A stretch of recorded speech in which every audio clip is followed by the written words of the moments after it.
Salut à tous, c'est Karine pour un nouvel épisode de Passion Patrimoine. C'est Corsa Force aujourd'hui. Bah ouais, parce que j'accueille un Mathieu Degli Innocenti qui est corse comme moi, donc je suis trop contente. Et vous allez voir, Mathieu a un profil très intéressant, assez spécifique. Je crois que pour une fois, on a vraiment quelqu'un qui a une identité. Enfin, je dis pour une fois, c'est pas sympa pour les amis. Hein. Mais je remarque quand même que de plus en plus... vous essayez d'avoir une identité forte et je crois que Mathieu, il y a réussi. Bonjour Mathieu. Bonjour Karine. Tu vas bien ? Ça va super. Alors Mathieu, on va commencer par le début. Alors tu es cofondateur de Tokimo et également du Coin des investisseurs, spécialisé dans tout ce qui est immo commerçant. Mais on va reprendre par le début. Évidemment par tes études. Est-ce que tu peux nous raconter un petit peu d'où tu viens ? C'est quoi ton parcours ? Moi, je suis originaire du sud de la France et de la Corse, comme tu l'as très justement dit. Ouais. Mes études sont assez classiques. J'ai fait un bac S. À l'époque, je savais pas trop quoi faire. Et puis, j'avais des amis autour de moi qui étaient un peu dans le bâtiment, dans l'immobilier. Mon père, il était artisan dans le bâtiment. Et à la fin de ce bac S, j'ai un ami qui avait fait un DUT génie civil à Lyon. Et puis, je trouvais que c'était intéressant, donc je me suis inscrit à ce DUT. Et en fait, c'était 2 années d'études qui préparaient à être conducteur de travaux. Ok. Si tu veux, j'ai fait de ces études, c'était tourné très mathématique, très technique, scientifique, exactement. Et au bout des 2 ans, j'ai fait des expériences, notamment ça prépare à être conducteur de travaux, donc on est beaucoup sur les chantiers, on va finalement dans la boue, c'est assez ingrat, c'est difficile, c'est les chantiers, on gère des équipes qui peuvent être des fois assez dures. Ouais. Et je me reconnaissais pas entièrement dans ce métier. Et donc arrivé au bout des 2 ans, je me suis dit, il faut que je fasse autre chose, il faut que je fasse une chose différente. Et j'ai vu assez bêtement une publicité sur une école de commerce, en l'occurrence Euromed, à Marseille, dans la région Marseille-Toulon.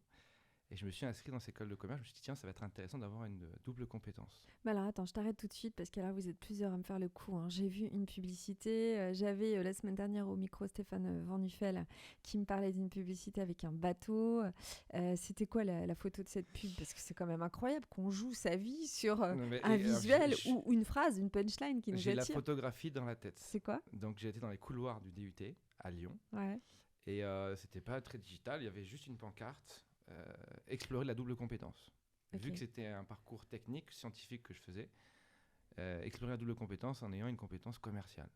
Et donc j'ai vu ça et je me suis inscrit, aussi bêtement que ça. Ah, mais qu'est-ce qui t'a interpellé ? Tu t'es dit, je suis déjà commercial, c'est quoi l'autre compétence ? Ouais, exactement. En fait, quand je regardais les gens dans ma classe, je me trouvais un peu en dehors des personnes, c'est-à-dire que j'étais le plus commercial de l'équipe, celui qui, quand on avait des travails en groupe, qui prenait toujours la partie commerciale.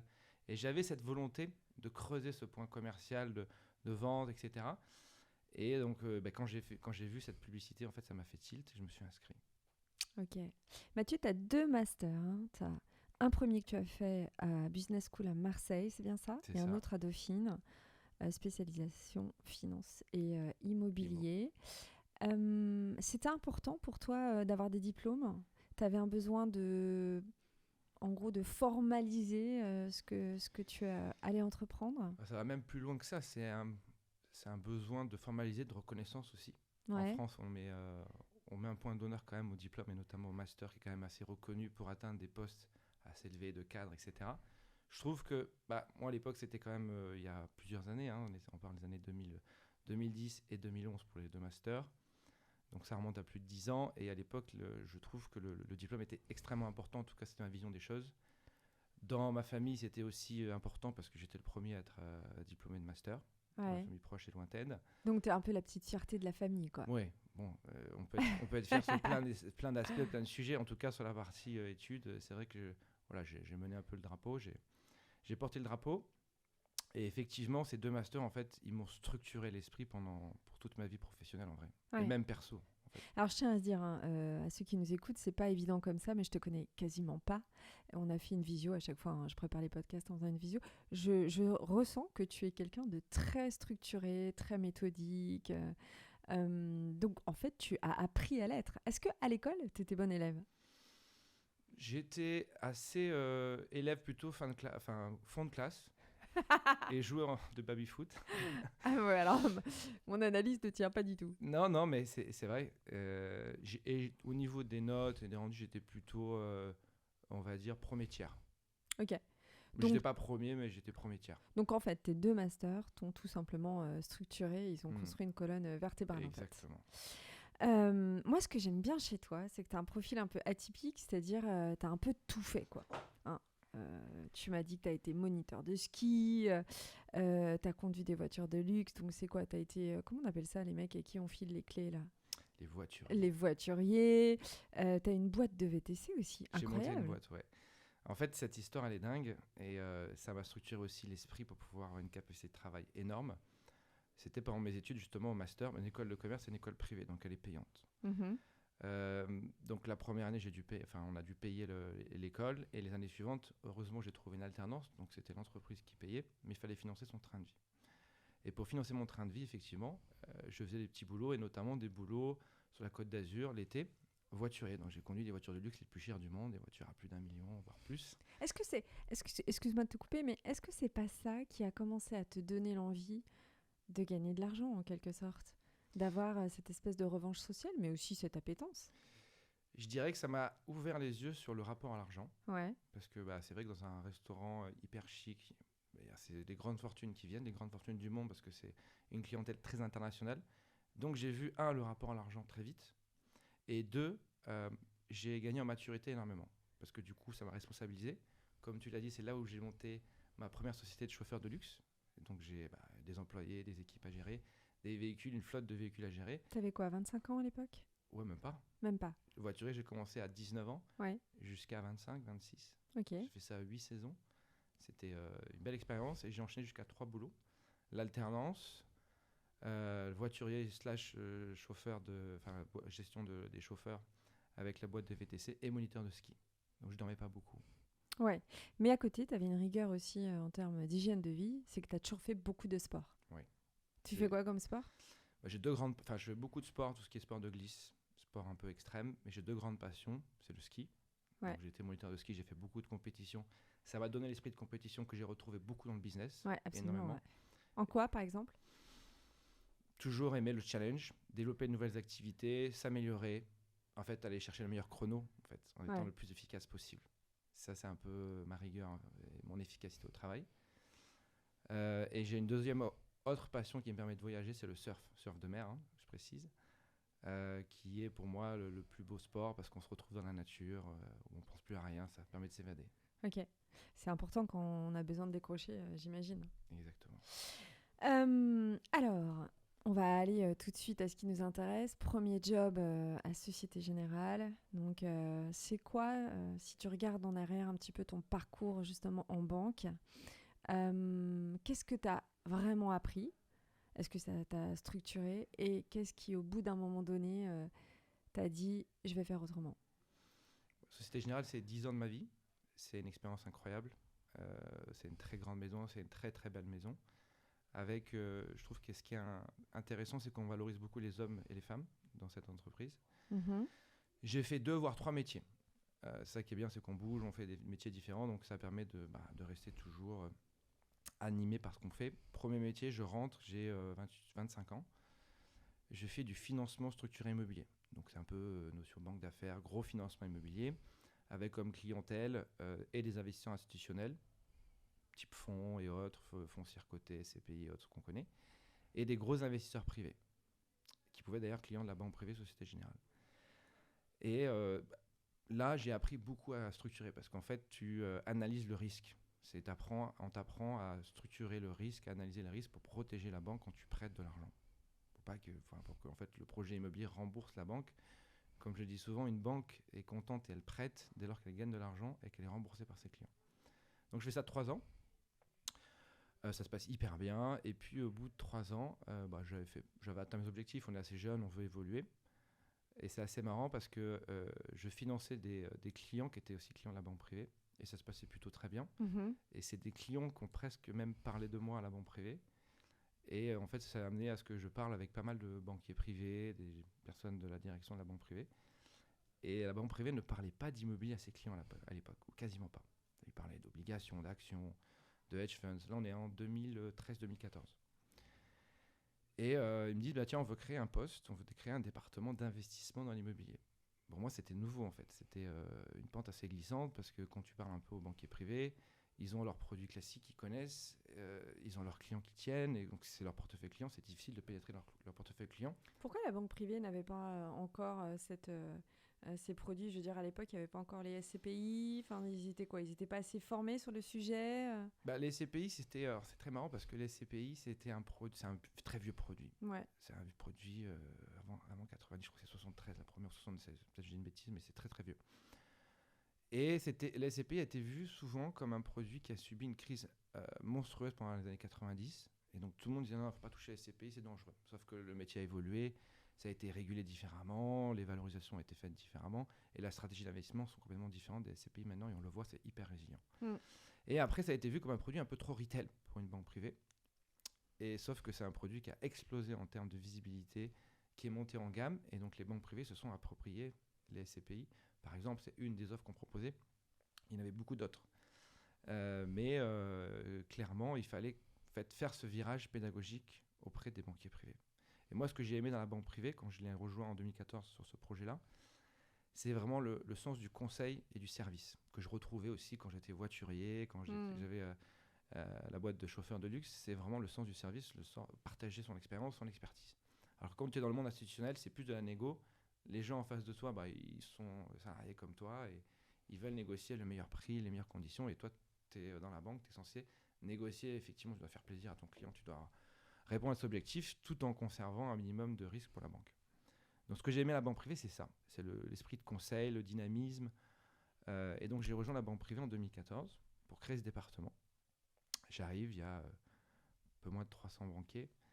Et tu fais tes présentations où tu vends ton truc immobilier, tu expliques que c'est bien l'immobilier qu'il faudrait rajouter dans le portefeuille des clients. Au début, tout le monde n'est pas convaincu. Ouais, t'as un accueil mitigé, quoi. Ouais, surtout que t'as 28 ans à l'époque. Ouais, t'es pas crédible C'est pas encore. crédible. Le métier de banquier privé, c'est un métier d'expérience. Ouais. Tu vois, les gens, ils sont plutôt âgés. C'est un métier que tu peux faire presque jusqu'à la fin de ta vie. Quand tu as ton cerveau qui fonctionne bien, c'est un métier vraiment de seniorité parce qu'il faut être prudent, il faut apporter la diversification, il faut prendre de la hauteur sur les décisions importantes. C'est intéressant ce que tu dis, excuse-moi, mais c'est une question que j'aurais pu poser si tu étais une femme. Mais j'étais en face de moi, tu as 36 ans, tu fais jeune. En tout cas, je pense qu'on est souvent en train de se demander, nous, en tant que nana, pourquoi est-ce qu'il faut en faire des caisses pour être crédible. Mais en fait, c'est vrai qu'on ne voit pas souvent ce problème-là aussi chez les hommes, mais c'est vrai que ça doit être difficile quand on fait jeune, plus jeune que son âge, et qu'on a une corpulence un peu, en tout cas assez discrète, on va dire, qu'on n'a pas un charisme comme ça de fou. Comment on fait pour être crédible? Comment on fait pour asseoir quand même sa personne? En plus, 300 personnes, c'est ça, c'est pas évident. Alors comment? Tu poses ta voix, tu prépares ton truc avant, tu fais une bonne séance de sport. Comment tu as envisagé justement ce moment? Pour moi, ça passe beaucoup par la préparation, Ouais, maîtriser clairement. son sujet et préparer toutes les objections qu'une personne pourrait avoir, un banquier, un client. Et essayer de voir en fait qu'est-ce que ça apporte en plus dans un portefeuille de ce qu'il proposait par avant. C'est-à-dire qu'il proposait des actions-obligations comme j'expliquais. L'immobilier, ça va faire baisser la volatilité d'un portefeuille. Ça va apporter du rendement régulier. C'est-à-dire que tu as préparé ta presse en devançant déjà toutes les interrogations, les objections ou les critiques. Exactement. En gros, tu t'es dit, de toute façon, je sais ce qu'on va me dire, c'est ça, ça, ça. Et donc, tout de suite, tu as essayé de mettre par écrit tes réponses, tes punchlines pour pouvoir tout de suite répliquer, en fait. T'as pas eu de surprise? T'as pas eu des questions que tu n'avais pas préparées? Si, ça arrive toujours. Ouais. Il faut avoir de la répartie pour ça. Donc ça, c'est la partie technique. Et après, la partie comportementale, effectivement, il faut être sûr de son produit, il faut avoir une assurance, il faut être convaincant. Et moi, ce que j'ai fait, c'est la preuve par l'exemple, c'est-à-dire que je suis allé en rendez-vous client. Donc pour convaincre les banquiers, au départ, on parle pas de produit, on parle juste de marché. On dit, tiens, ton client, on va lui parler du marché immobilier, ça sortira un petit peu le marché action, le marché obligation. Et au fur et à mesure du temps, les banquiers aimaient qu'on parle du marché immobilier, puis en fait, ils se sont rendus compte que les clients étaient convaincus. Et donc, on a inversé la tendance. Avant, c'est nous qui parlions aux clients d'immobilier, et après, c'est les clients qui nous ont parlé d'immobilier. Alors, ça, c'était la tendance au sein de la banque privée. Et après, il y avait une tendance de marché. Les taux baissant entre 2014 et on va dire il n'y a pas très longtemps, Ouais, il n'y a pas très longtemps. c'était favorable à l'immobilier qui était très dynamique. Donc on a eu en plus le marché qui était avec nous. Ok. Tu restes combien de temps à la Société Générale? Je reste à la Société Générale 10 ans et à la banque privée 7 ans. 7 ans. Mais 7 ans parce que je fais plein de métiers. Manager, j'arrive, je crée le département, je vends mes produits, après je recrute. Donc je deviens manager et je recrutais toute l'équipe. Et à la fin, je suis devenu manager de manager, ce qui était une super expérience. Donc pendant 7 ans, en fait, je ne me suis pas ennuyé. Et à chaque fois, on créait une nouvelle offre. Au début, comme tu dis, les SCPI, ensuite des clubs deals, ensuite d'immobilier en direct. On vendait de très très gros immeubles à des clients fortunés. Et c'est devenu même un élément différenciant de la banque privée pour convaincre des prospects de rentrer dans la banque. Donc j'ai envie de dire, c'est un petit peu de façon naturelle que tu en es venu à te spécialiser dans tout ce qui est immobilier. Mais du coup, si tu n'avais pas eu justement cette expérience immobilier banque privée, est-ce que tu avais déjà une appétence pour le sujet IMO, des connaissances, une curiosité, ou est-ce que c'est plus parce que ça a été ton destin en quelque sorte? Je dirais que c'est une racine un peu quand même, parce que mon père étant dans le bâtiment, c'est assez proche de l'immobilier. Et en fait, quand on regarde un peu mon parcours, je suis parti de l'immobilier très concret sur les chantiers, pour faire simple. J'ai fait des tout petits jobs où en fait, je remplissais la bétonnière. Et puis ensuite, sur les chantiers, à diriger des équipes. Et en fait, je me suis rapproché de plus en plus vers l'immobilier financiarisé. Donc, je suis parti de l'immobilier très concret et je suis allé à l'immobilier financiarisé. Mais ma ligne rouge, ça reste l'immobilier parce que j'aime ça, c'est très concret. On s'ennuie jamais, c'est tout le temps différent. Et c'est un marché qui est assez stable. Ça reste le premier placement des Français. Mais malgré... Et puis le placement le plus aimé des Français, ouais. le plus apprécié. Ouais. Et puis avec l'effet de levier, il n'y a pas de comparable selon moi en termes de performance. Puis tu peux indexer aussi les loyers sur l'inflation. Enfin, il y a Exactement. plein de choses assez résilientes, on va le voir. Est-ce que je peux oser dire que cette expérience justement en banque privée auprès de familles très fortunées t'ont poussé, ou en tout cas t'ont conduit à être ce que tu es devenu maintenant, c'est-à-dire quelqu'un qui s'est spécialisé, alors notamment justement dans tout ce qui est conseil en family office, mais qui s'est un petit peu spécialisé vers une clientèle VIP pour un pendant de ton profil, attention. Je dirais que j'ai apprécié le conseil que j'ai donné à des personnes fortunées, à des grandes familles. Je continue à le faire en tant qu'entrepreneur et j'adore avoir ces échanges avec les personnes parce que toujours pareil, dans le conseil, les gens nous écoutent, ont besoin de justement qu'on leur donne des conseils pour qu'ils avancent dans leurs décisions stratégiques. Mais j'ai voulu aussi apporter ce même niveau de conseil à des personnes qui en avaient encore plus besoin, c'est-à-dire des personnes qui étaient plutôt en constitution de leur patrimoine. Et c'est ce que je fais avec le coin des investisseurs où en fait tu fais de la formation. La formation, exactement. Et là, tu divulgues un petit peu la matière grise, le savoir, et tu vulgarises un petit peu l'accès à tout ça. Alors, on va le voir. On va reprendre le cours de ton histoire. Donc, quelle année tu décides de monter ta boîte, de te lancer? Je monte ma boîte il y a à peu près un peu plus d'un an et demi. C'est fou. Depuis que j'ai commencé ce podcast, vous êtes tous en train de m'apprendre que vous avez monté votre boîte il n'y a même pas un an et demi. C'est dingue. Ouais. C'est dingue. Alors, il y a un an et demi, je pense que la question, le petit son, la petite musique dans l'oreille, elle était déjà depuis un moment. Il y a le Covid qui est passé par là. C'est quoi? On se retrouve seul chez soi ou au bureau et on se dit, on a le temps d'un coup de réfléchir sur ce qu'on est, ce qu'on veut, ouais. Bon, moi, j'avais toujours eu un peu un profil, c'est pas moi qui le dis, c'est les gens avec qui je travaillais dans la banque notamment, on me disait souvent, tu es un salarié entrepreneur. Et moi, j'ai connu l'hypercroissance dans une banque qui a des chiffres généralement qui croissent de manière assez plate, on va dire. Et j'ai connu l'hypercroissance avec le secteur immobilier on grossissait entre 100% et 250% par an en termes de volume. Donc j'ai connu un petit peu comme une start-up dans la banque, même si la banque a quand même sa structuration, sa régulation qui l'empêche d'innover, en tout cas autant que je pense qu'il faudrait faire. Et donc du coup, c'est plusieurs éléments. C'est le Covid, la prise de hauteur, la volonté aussi d'être entrepreneur, d'avoir mes propres convictions, d'apporter ce que je veux apporter aux personnes que je veux apporter, c'est-à-dire qu'on ne va pas qualifier que la clientèle privée, des clients aussi différents. Et d'une volonté d'être plus flexible, plus réactif, plus innovant. Donc, 2021 ? 2021. Tu sais quoi, tu files ta dème, tu Ouais. négocies ton départ. Comment ils ont pris ça, là-bas? Ouais, ça, c'est une histoire incroyable. Parce que c'est pas évident, c'est une Non. grosse décision à prendre quand même. Non, parce que finalement, quand tu regardes de manière extérieure, tout allait bien. Ouais. Euh, J'étais manager de manager. Il n'y a pas eu un déclencheur? Si, il y en a eu un gros. Ouais, Et j'ai eu un petit garçon. ouais. Et donc, je me suis dit, bon, bah, c'est super, tu travailles pour un salarié, mais bon, tu crées pas de valeur patrimoniale. Ça va être quoi ton histoire que tu vas lui raconter quand il sera plus grand et qui sera capable, et à même de l'écouter. Et j'étais prêt. En fait, je suis arrivé à un moment où, en fait, j'ai écouté les gens, je prenais des conseils, et j'écoutais plus personne. Je dis, c'est maintenant. Je sais, et en fait, j'étais prêt. Quoi qu'il se passe, j'étais prêt, je voulais le faire. J'ai quand même mis 2 mois à aller présenter ma démission au CEO. Et c'était un des moments un peu importants de ma vie. Bien sûr. Mais c'était une impression et une émotion incroyable. C'est-à-dire que tu étais partagé par des émotions hyper paradoxales, j'imagine. L'excitation d'avoir une nouvelle vie avec tous les nouveaux challenges. Et puis aussi, parce qu'à t'écouter, c'est quand même une très belle période de ta vie que tu as décidé de quitter. Donc ça a dû être fort, ouais, comme émotion. C'était très fort. Quand tu travailles dans une grande banque, c'est les gens que tu côtoies, tu les côtoies presque plus que ta famille. Donc finalement, c'est les gens que tu vas plus revoir ou beaucoup moins revoir. Donc il y a ça, il y a l'aspect humain qui rentre en ligne de compte. Et il y a effectivement la nouvelle page que tu ouvres, que tu veux écrire. Et moi, je ne regrette pas du tout. Je suis très content d'avoir ouvert cette nouvelle page. Mais sur le moment, c'est vrai que c'était un choc émotionnel qu'il fallait passer. Et c'était aussi un moyen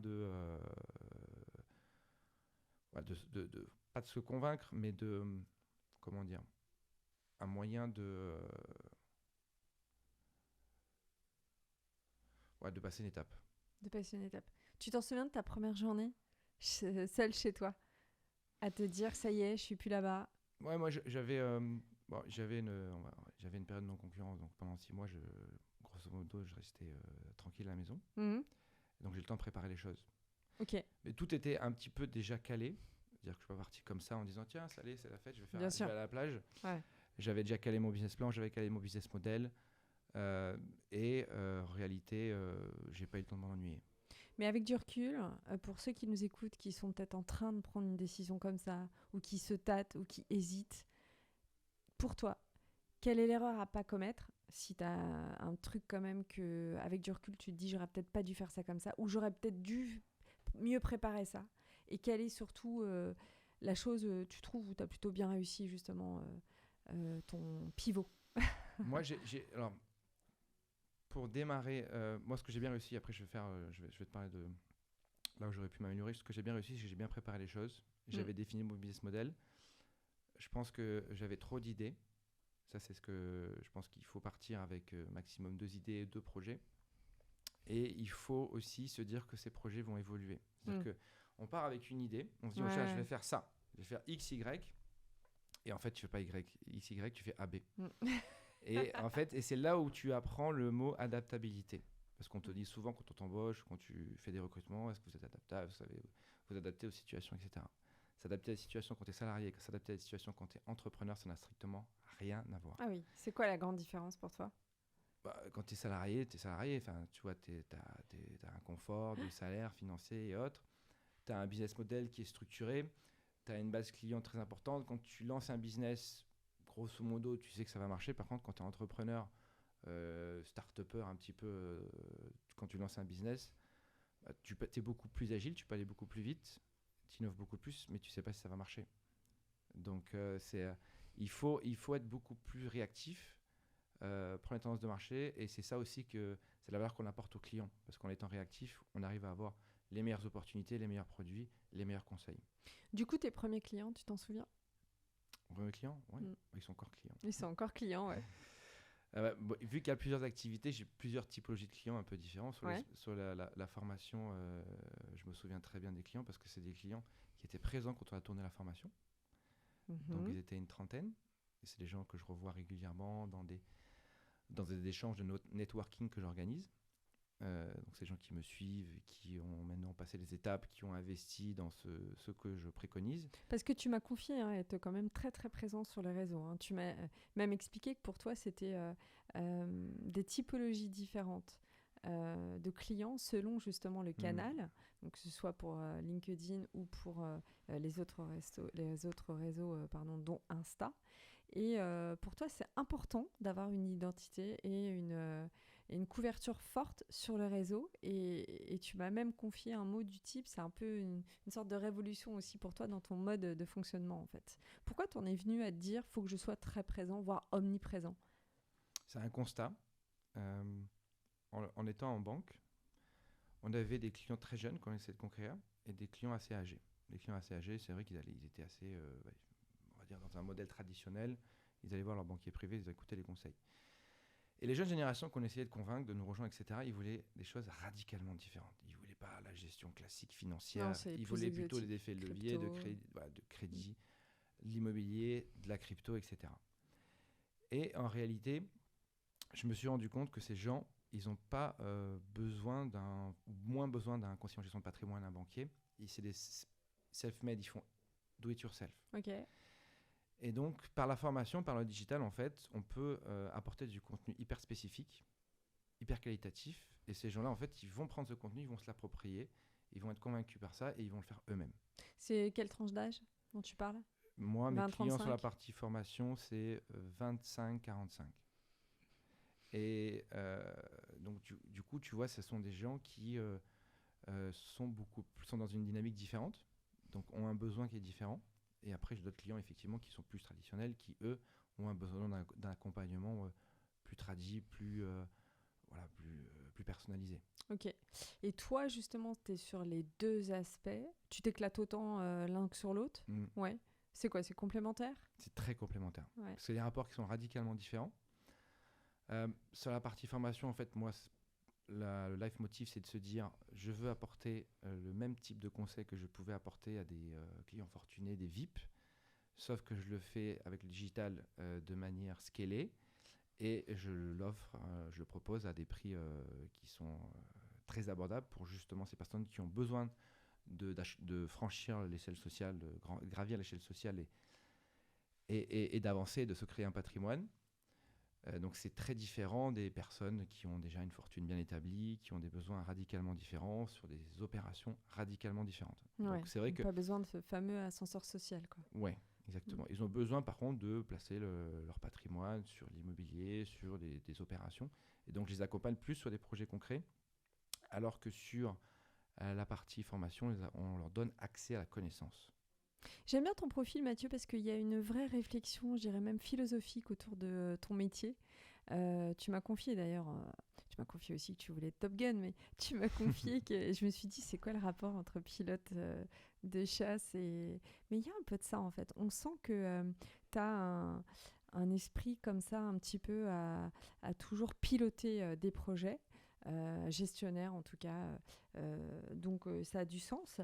Mais il y a aussi la volonté chez toi d'analyser, en tout cas de toujours avoir un peu de recul sur les comportements et sur aussi la façon d'envisager son patrimoine, qu'on en ait ou qu'on n'en ait pas. Et ça, je trouve ça très intéressant parce que c'est comme si, en quelque sorte, tu prenais le temps d'analyser globalement, sociétalement, en fait, le besoin ou les attentes ou l'évolution des clients ou des prospects, plutôt que d'être là et de faire du pur et dur dans ce que tu sais faire. Et donc, j'ai envie de te dire, toi qui fais de la formation, en plus, je crois que dans le domaine immobilier, vous avez plus de 41 heures, 42 heures de formation obligatoire, non ? Dans le domaine de l'immobilier, en plus, on a des formations obligatoires. Ouais. Sur tout ce qui est partie transactions et gestion immobilière, on a des formations obligatoires à réaliser. Donc, ça fait que tu te formes régulièrement, toi. Comment justement, tu es toujours en train d'acquérir de nouvelles connaissances ? Je me forme régulièrement. Ouais. Je participe aussi à des masterminds entre entrepreneurs qui peuvent nous ressembler. Hier soir, j'en étais dans un mastermind, par exemple. Et après, oui, il y a les formations obligatoires. Sur des thématiques précises et en fonction des thématiques proposées, je vais aller chercher là où je pense que j'ai des choses à développer. Ok. On va revenir sur le marché IMO avec un petit peu ce qui se passe en ce début d'année en espérant que les banques de France vont être un petit peu plus diligentes et en tout cas que peut-être les taux vont un peu être moins drastiques, en tout cas le resserrement. Et on va parler justement de toi, ce que tu vois justement sur le marché, ce que tu constates. Euh, Est-ce que déjà pour toi, le marché IMO, ça devient un marché de luxe? Est-ce que avec tout ce qui se passe pour les investisseurs, euh, la hausse des taux, le fait qu'ils peuvent acheter beaucoup moins de surface, il y a aussi un facteur psychologique, tout ce qui est diag, les passoires thermiques, l'inflation qui rogne le pouvoir d'achat. Euh, Est-ce que tu crois que là, déjà, est-ce que toi, tu es convaincu que le marché de l'IMO là, est en train d'avoir une sorte de pivot? Est-ce que c'est le bon moment de vendre, le bon moment d'acheter? Est-ce que tu n'as pas toutes ces questions-là dans la bouche de tes clients? Tous les jours, Bah ouais. toutes les heures, toutes les secondes. Oh bah merde, alors je T'es t'échange pas dedans. beaucoup là. Hein. Non, non, mais c'est un moment pivot dans l'immobilier qu'on n'a pas connu depuis très longtemps. Ouais. Ça fait la dernière crise qu'on a connue en immobilier, c'est 2008, avec un schéma un peu similaire et différent, c'est-à-dire que les taux remontent très vite aussi en 2008. Le marché est beaucoup moins régulé, donc il y a plus de dettes, c'est plus volatile. Mais aujourd'hui, tous les clients se posent cette question. Beaucoup de clients n'ont pas de crédit. Ils vont à la banque et ils ont des refus. Le taux d'usure est bloquant, notamment pour certains investisseurs qui, les banques ne veulent plus prêter parce que les banques perdent de l'argent ou ne gagnent pas sur la partie crédit immobilier. Est-ce que d'ailleurs ça changerait beaucoup? Là, on parle toujours, il faudrait qu'on passe à 4 et pas à 3,5.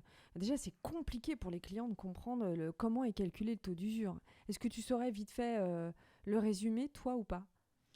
Le taux d'usure, pour faire très schématique, il est calculé par rapport au taux d'intérêt immobilier historique, avec une hausse qui est réalisée par la Banque de France. Donc ça veut dire que si les taux montent, notamment comme ils sont montés, les taux d'intérêt des banques centrales et les taux d'intérêt des emprunts d'État remontent très rapidement, le taux d'usure remonte beaucoup moins rapidement. La presse a beaucoup dit que c'était une mauvaise nouvelle parce que les emprunteurs ne pouvaient plus emprunter.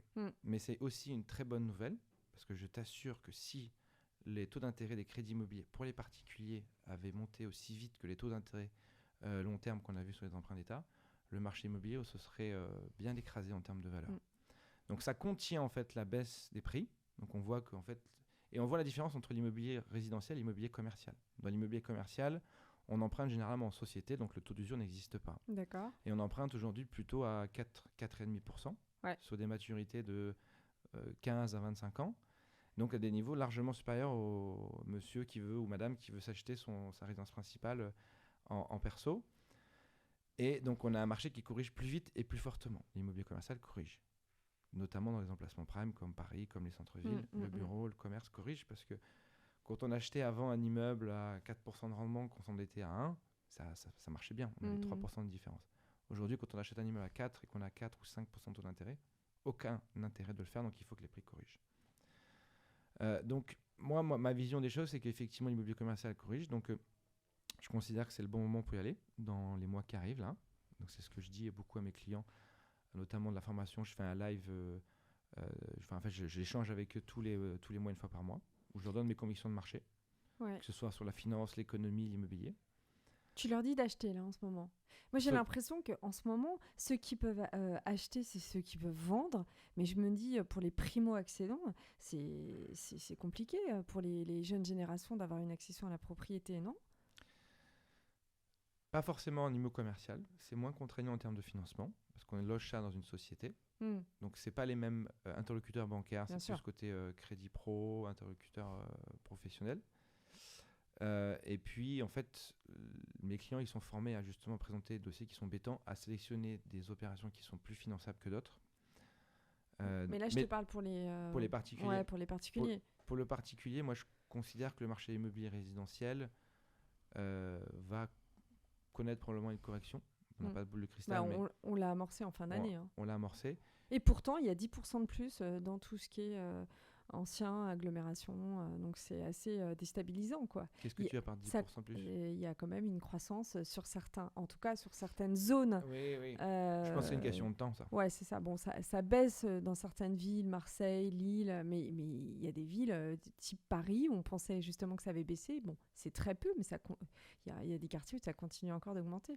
Ouais, après, il y a toujours pareil. Tu as la moyenne et tu as les exceptions, les marchés de niche. Donc, effectivement, le luxe à Paris tient bien, notamment grâce aux investisseurs américains qui ont un dollar très fort. Donc, en fait, c'est les soldes pour eux, Paris.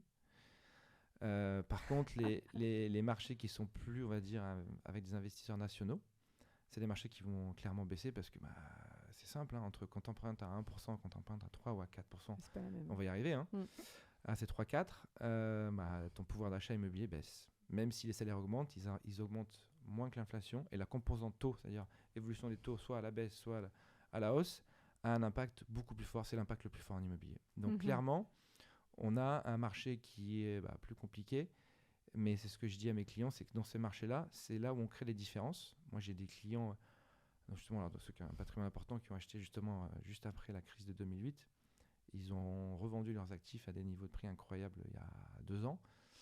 Et il y a un scénario qui pourrait ressembler un peu à une correction. Et puis après, tout le monde anticipe un peu ça, c'est que les taux ne peuvent pas rester à ces niveaux-là compte tenu des croissances potentielles des pays développés, compte tenu des taux de marge des entreprises. Ne peuvent pas tenir avec des salaires qui augmentent et des taux d'intérêt qui augmentent significativement pour financer leur développement. Toi qui fais beaucoup justement CDS CPI que tu fais dans tout ce qui est placements commerciaux, j'imagine que c'est quoi le bon choix stratégique? Les EHPAD, enfin je veux dire, c'est d'avoir une diversification, j'imagine. Moi, je fais effectivement l'immobilier, ce qu'on appelle indirect, c'est via des fonds gérés, ou l'immobilier plutôt direct. Je fais des opérations aussi immobilier direct. Et si on va sur on va dire le coin des SCPI, effectivement, il faut travailler sur des sujets qui sont acycliques. Donc, par exemple, les EHPAD, tu le dis très bien, c'est acyclique. Il y a une demande qui vient de la démographie, du vieillissement de la population. Après, il y a la partie valorisation des biens. La difficulté, c'est que les verres d'expertise sont faites en fin d'année, qu'il y a très peu de transactions sur le nouveau prix, c'est-à-dire les prix qui ont baissé, que les experts immobiliers vont prendre on va dire des hypothèses en fin d'année, mais en réalité, les vraies répercussions sur les prix de l'immobilier, on le verra qu'en 2024, fin 2024 pour moi, pas avant. Comment tu arrives à te distinguer des autres, Mathieu? Comment j'arrive à me distinguer? C'est une très bonne question, ça. Je pense que c'est le sens du service que j'ai. Et que je m'approprie chaque opération que je fais avec un client comme si c'était la mienne. C'est-à-dire que j'y mets l'énergie, la même énergie. Et je dirais même mieux, je pense que je négocie mieux quand je négocie pour quelqu'un que quand je négocie pour moi. Oui, parce que pour toi, il y a forcément de l'affect ou de l'émotion. Exactement. Ouais. Et je pense que c'est là où tous mes clients, encore aujourd'hui, me reconnaissent cette qualité, c'est de pouvoir mener à bien les projets, avoir cette capacité d'arrachage, des fois dans des négos qui peuvent être très complexes, des opérations très complexes aussi, ça je sais les gérer sur les aspects fiscaux, juridiques, financiers, commerciaux. Ce qui me permet de faire des opérations des fois à plusieurs millions d'euros, justement parce que les clients savent que je sais gérer la complexité et la pression. Comment tu gères la pression? Sport? Sport. Ouais. Ski, surf.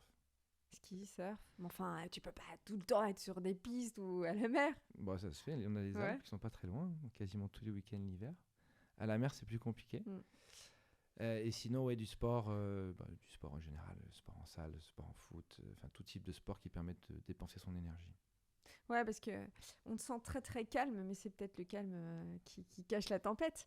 Mais c'est vrai que vous avez quand même un stress permanent, hein. Je voyais un de vos collègues qui arrivait ça m'a beaucoup fait rire sur le plateau de Cédric Decoeur que je remplace de temps en temps ponctuellement hein, sur BFM Business et BFM Patrimoine et qui arrivait en Superman.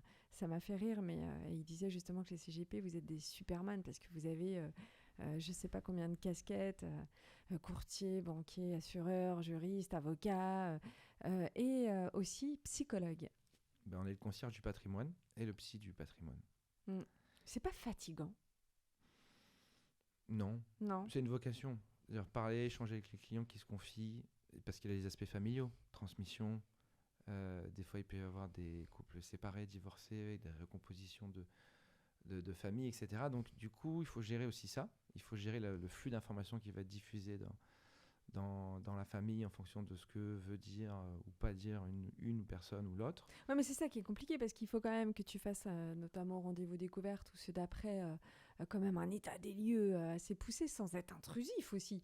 Donc, des situations comme ça, est-ce que tu es déjà sorti d'un rendez-vous un peu rincé? Parce que aussi, toi, ça te rappelait peut-être un schéma familial, une personne qui te rappelle aussi peut-être, je sais pas, ton père, ta mère, et tout ça. Comment est-ce qu'on arrive à tout de suite revenir dans l'aspect technique et à vider un petit peu de sa tête un rendez-vous qui a été un peu lourd, un peu fastidieux, voire douloureux.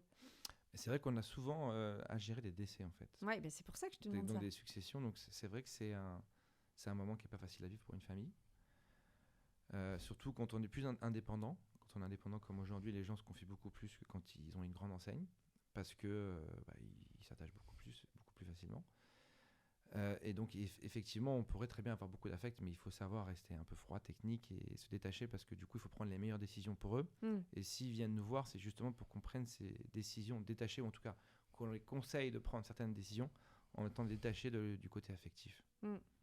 Et ça, t'arrives à bien le faire? Ça, j'arrive à le faire, oui. Mieux qu'avant? On apprend à le faire, ça? Bah, j'ai pas envie. C'est un peu barbare. On s'habitue presque à ce type de situation parce qu'on c'est répétitif, on le voit assez régulièrement. Ouais. Et donc, même, on peut même conseiller parce qu'on voit en fait l'évolution psychologique des personnes entre le décès et puis après voilà, la nouvelle vie. Puis des fois, ils reçoivent une somme d'argent qui peut être importante. Donc, du coup, ils vont avoir de nouveaux projets. Et donc, on essaie de les mettre le plus rapidement sur les nouveaux projets pour qu'ils puissent passer cette période de la meilleure des façons. Est-ce que lors de tes formations, tu es confronté à aussi cette typologie ou pas du tout? Tu disais justement que c'est plutôt des jeunes, des milléniums, enfin à 45 ans on n'est plus millénium, mais en tout cas tu vois que c'est une évolution, un petit peu une révolution justement des gens qui s'intéressent au milieu du patrimoine. J'imagine aussi que tu as des entrepreneurs. Oui. Ça doit être des rendez-vous assez passionnants, non? Salariés, entrepreneurs. Alors ces gens-là, je les rencontre principalement lors de clubs de networking que je fais, soit sous forme de soirées. J'organise aussi je partage mes passions avec les gens que je forme, les élèves, donc je les amène au ski. Donc je fais des week-ends ski et en fait je les coach et en même temps je les coach en ski. Ah, c'est dingue ça. Ouais, c'est essayer de mêler l'utile à l'agréable. Bah, non, il y a une participation, j'imagine. Non, mais ils payent après coûtant. Grosso modo, on partage les frais. D'accord. Donc c'est pas là, c'est pas mon business model. Par contre, j'aime échanger avec eux, j'aime partager mes passions. Donc j'organise ce que j'appelle des ski IMO, où en fait on part à une vingtaine de trentaine de personnes. Et les gens se rendent compte, en fait, le plus important, c'est que les gens, ils veulent se créer des réseaux. Ouais. En fait, il faut créer un club. Ok. Et les gens se rendent compte, donc ça peut être j'ai fait des golfs. Oui, je fais du golf, si je t'ai pas dit ça. D'accord. Je fais du golf. Dans la concentration, c'est très important. Ouais. Et pareil, j'ai fait une journée golf IMO. Donc les gens se rendent compte, ils jouent au golf, ils découvrent ça avec un coach. Donc j'ai des échanges avec eux, mais peu de sujets de succession. C'est plutôt des sujets de création de patrimoine. Donc tu vois, c'est vraiment deux typologies de clients. Et j'aime avoir ces deux typologies de clients parce que j'utilise l'un pour l'autre et inversement. Et j'aime diversifier aussi ce type de clientèle. Tu habites où, Mathieu? Alors j'ai deux bases, une à Paris et une à Cannes. Ok, mais du coup, je sais pas, hein, je dis ça, c'est peut-être une bêtise, tu vas me corriger. Est-ce que cet aspect un peu team, tu vois, c'est pas plus du sud? À Paris, ça se fait, hein, mais c'est un peu plus processisé, c'est la com qui organise ça. Là, t'as pas dit mon service com, t'as dit j'organise et en plus je fais le prof, quoi. Donc on sent qu'il y a chez toi un peu une confrérie, un côté un peu bon vivant, convivial, tu vois. Ouais, alors heureusement, tes clients, ils sont du coup de Paris et du sud, j'imagine. Mes clients, ils sont toute la France. Ouais. J'ai des clients en Suisse, j'ai des clients en Belgique. Mes clients, c'est des francophones qui peuvent être à l'étranger des fois. J'ai des expatriés qui peuvent être à Dubaï, partout. Et d'autant plus, les gens qui sont expatriés, ils ont besoin de conseils. Je parle de ceux en formation. Sur la partie, on va dire, VIP, gestion de fortune, ils sont principalement en France. Et c'est vrai que les points de passage, c'est Côte d'Azur, Paris. Donc, si tu veux, le côté club, c'est vrai qu'en venant du sud de la France, tu as un écosystème, on va dire, économique qui est beaucoup moins développé qu'à Paris, clairement. Et se créer un réseau, c'est hyper important pour avoir des gens qui se ressemblent. Donc, moi, par exemple, je suis parti de clubs qui, justement, dans le sud de la France, des entrepreneurs qui se ressemblent dans le digital et autres, pour justement s'auto-alimenter et essayer de s'améliorer en échangeant. C'est plus dur de se créer un réseau dans le sud qu'à Paris, clairement. Pour avoir vécu dans les deux, ouais. Mais toi, vu que tu fais les deux, du coup, tu fais des synergies, quoi. Ah, complètement. C'est ça la force d'avoir les deux implantations. C'est quoi tes actus, Mathieu, pour 2023? Alors là, en début d'année, qu'est-ce que tu te dis? Après avoir démocratisé l'accès à l'information, à la connaissance du marché immobilier, on lance avec mon associé une nouvelle société qui s'appelle Tokimo, qui est une plateforme d'investissement participatif et qui permettra à chacun, en particulier aux sociétés, de pouvoir investir dans l'immobilier à partir de 100 euros. Donc c'est crowdfunding et investissement. C'est comme un fonds d'investissement, mais qui est démocratisé à tout le monde à partir de 100 euros. C'est-à-dire qu'il n'y a plus de barrière entre, toujours pareil, les fonds, les fortunes et les particuliers. Ticket d'entrée 100 euros. Ticket d'entrée 100 euros. Il n'y a pas de maximum, j'imagine. Non, pas de maximum, bien sûr. Et c'est une super aventure. Parce que là, on rentre sur les notions de gestion, en plus de l'entrepreneuriat sur la partie gestion de patrimoine. Là, c'est concrétiser justement cette expertise immobilière et la mettre au service de tout le monde. Ok, est-ce qu'il y a en plus une envie d'aller bien sûr vers des promoteurs ou des placements ISR, ESG, en tout cas d'avoir cette approche un peu éco? Alors, donc avec mon associé, on réunit une communauté d'environ 400 000 personnes, donc ce qui est assez important. Et la volonté première, c'est d'aider cette communauté à grandir. On les a aidés à grandir en les accompagnant, en leur montrant, entre guillemets, la connaissance sur l'immobilier. J'appelle ça un peu le tronc commun. C'est comme une formation un peu tronc commun. Et maintenant, on veut les aider à investir. Parce que certains, on s'est rendu compte que certains, ils avaient fait la formation, ils faisaient une opération, deux. D'autres, ils n'arrivaient pas à le faire parce qu'ils avaient un blocage psychologique, ils avaient peur. Donc avec un ticket à 100 euros, du coup, tu as un risque qui est beaucoup plus faible. Et d'autres qui s'étaient bloqués par le financement. Comme tu l'as évoqué, le Conseil de stabilité financière, la capacité d'emprunt qui peuvent être vite bloquée avec les banques qui freinent. Et là, avec ce système-là, il n'y a pas de sujet de financement ou autre. Donc l'objectif premier, c'est d'aider la communauté, notamment sur la partie crowdfunding où on a des personnes qui sont devenues des professionnels en fait, en suivant nos activités de formation, sont devenues des professionnels. Donc les aider à aller sur des projets plus gros en finançant une partie de leurs fonds propres. Ok, donc du coup, c'est mise en relation avec des promoteurs, voilà, avec promoteurs des projets marchand bien, des investisseurs. Donc c'est vraiment que la communauté, en fait, on puisse apporter un service complémentaire pour aider la communauté. Ouais, et puis du coup, j'imagine qu'on se sent moins seul. S'ils ont besoin de conseils, vous êtes là. Est-ce que tu fais des rendez-vous aussi un petit peu, je sais pas, pour faire des points, des réunions, avec un rythme justement sur les projets?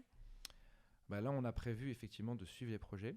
Ouais. Et alors, je ne vais pas trop dévoiler notre recette, mais on va avoir en fait sur la forme des éléments qui seront très différenciants, beaucoup plus à l'image de mon associé et moi, sur la façon dont on va mener cette entreprise. Ouais, suspense, là, tu nous teases le truc, mais on se demande de quoi tu parles. Sortie premier trimestre 2023. En termes d'outils, j'espère que tu reviendras nous voir pour nous expliquer tout ça. Merci Mathieu. Merci à toi. Pour ce moment passé avec toi. Je rappelle donc que tu es cofondeur. C'est qui ton associé? Est-ce que tu peux nous donner son nom peut-être? Oui, donc cofondateur de Tokimo. Mon associé c'est Christopher Wangen. Cofondateur, pardon, absolument. Et fondateur de Le Coin des Investisseurs. Spécialisé dans tout ce qui est IMO commercial et aussi que tu es conseil en family office auprès de gros clients. On avait la chance aujourd'hui et le plaisir d'accueillir Mathieu Degli Innocenti. À bientôt. Et tant qu'à vous, je vous retrouve très bientôt pour un nouvel épisode de Passion Patrimoine. Ciao, ciao!